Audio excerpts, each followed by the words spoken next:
আজকে আমি ছোট আলু কষা শুদ্ধ ভাজা করে দেখাচ্ছি। এটা আমার দাদুর খুব প্রিয় ছিল। গ্রামের দিকে, তখন আমি বীরভূমের মেয়ে, তো বীরভূমে ছোট ছোট লাল লাল রঙের একটা মানে একটু লাল আর কি একটা আলু পাওয়া যায়। ওটা কষা শুদ্ধ ভাজা খেতে খুব ভালো লাগে, মানে আমার দাদুও ভালোবাসতেন খুব, আমিও খুব ভালোবাসি ওটা খেতে। এবার ছোট আলু পেলেই আমি কষা শুদ্ধ পোস্ত ছিটিয়ে একটু ভাজা করি। এটা ভালো লাগবে নাকি সেটা বলতে পারছি না, আশা করি ভালো লাগবে।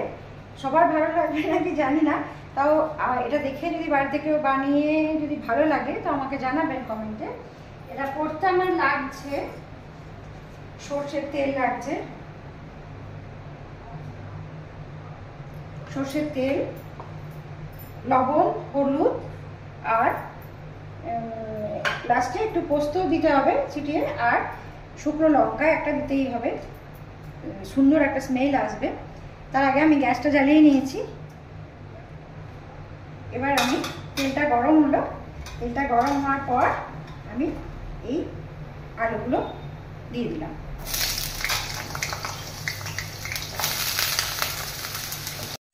এটা কড়াইয়ে দেওয়ার পর আমি এটার মধ্যে পরিমাণ মতো লবণ দিয়ে দিলাম, একটু হলুদ দিয়ে দিলাম। এটা আমার খেতে খুব ভালো লাগে, খুব। আর এই লঙ্কাটা আমি এখানে দিয়ে দিলাম। এবার এটা একটু নাড়াচাড়া করতে হবে।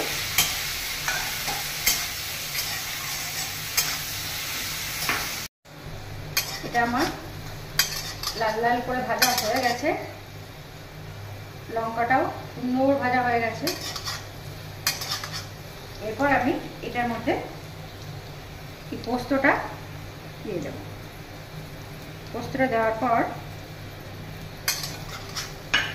ভালো করে এটা একটু পোস্তটা মিশে যায় যাতে আলুর সাথে, সেরকম করে দেবো।